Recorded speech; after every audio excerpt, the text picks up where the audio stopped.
saya ya dapat juga pandangan-pandangan, misalnya sisi pandang orang terhadap Bung Ade misalnya. Ya, Bung Ade ini kan bukan seorang ulama, ustadz, ya kiai, ataupun yang memang mendalami agama secara khusus, fokus, spesifik gitu.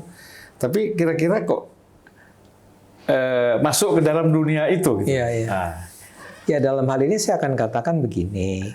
Saya percaya Islam itu memang bukan eksklusif, hanya bisa dibicarakan, disampaikan, didiskusikan oleh para ulama, oleh orang-orang yang belajar Islam secara melalui lembaga-lembaga formal, institusi-institusi formal, bisa siapapun. Islam itu Islam itu sangat demokratis kok, kira-kira begitu. Kita bahkan tidak percaya pada hierarki, ya siapapun bisa menjadi khotib salat Jumat kan. Itu kan luar biasa sebenarnya, walaupun sering disalahgunakan jadinya kan. Tapi itu artinya betapa demokratisnya, karena memang saya yakin dalam kepercayaan Islam itu agama bukanlah sesuatu yang bisa dimonopoli kebenarannya. Dan indoktrinasi ya. Apalagi indoktrinasi oleh orang-orang tertentu. Jadi kalau orang awam, tanda petik dalam artian orang awam yang tidak sekolah agama seperti saya mau bicara agama, menurut saya itu hak yang harus dihormati sepenuhnya di dalam Islam. Dan kalau saya salah ternyata menyampaikan pendapat saya, kan mudah sekali ya bantah saja. Iya benar. Masalahnya adalah ketika saya mengutarakan pendapat-pendapat keagamaan yang tadi kita bicarakan itu, misalnya tadi Allah itu bukan orang Arab, itu saya dikritik. Tapi kemudian belakangan orang-orang akan mengatakan, ya memang benar Anda itu. Jadi di mana letak kesalahan saya kan?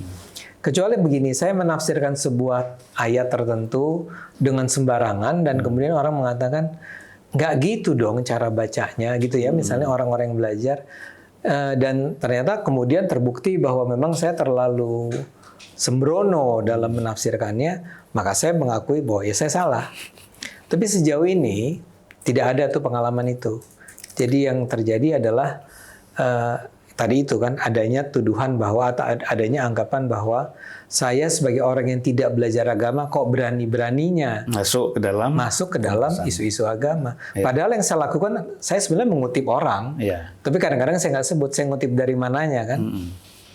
Ya, jadi memang saya kira kecenderungan anak muda ya sekarang juga ya mereka melihat membicarakan aspek agama ini secara bebas, rasional, betul. Ya, terutama menyangkut aspek-aspek teologi. Betul. Ya kan, mereka juga tidak tertarik, Bung Ade, ya, bicara-bicara hal-hal yang sifatnya terlalu teknis. Gitu. Nah, saya kira kan peluang itu harus kita buka lebar-lebar itu kan. Setuju sekali, harus dibuka, dan kenapa juga orang harus takut kan dengan itu? Karena saya selalu percaya kebebasan berbicara, kebebasan berpikir itu pada akhirnya akan membawa kebaikan buat kita semua. Dan kecerdasan juga. Iya, maksud saya kebaikan itu. Kalau Anda terbiasa untuk selalu, saya kan dulu FISIP kan, ada salah satu pelajaran paling awal di tingkat-tingkat awal adalah bicara tentang logika. Tesa, antitesa, sintesa, tesa, antitesa, sintesa. Ujung-ujungnya kan kebenaran yang lebih tinggi kan jadinya.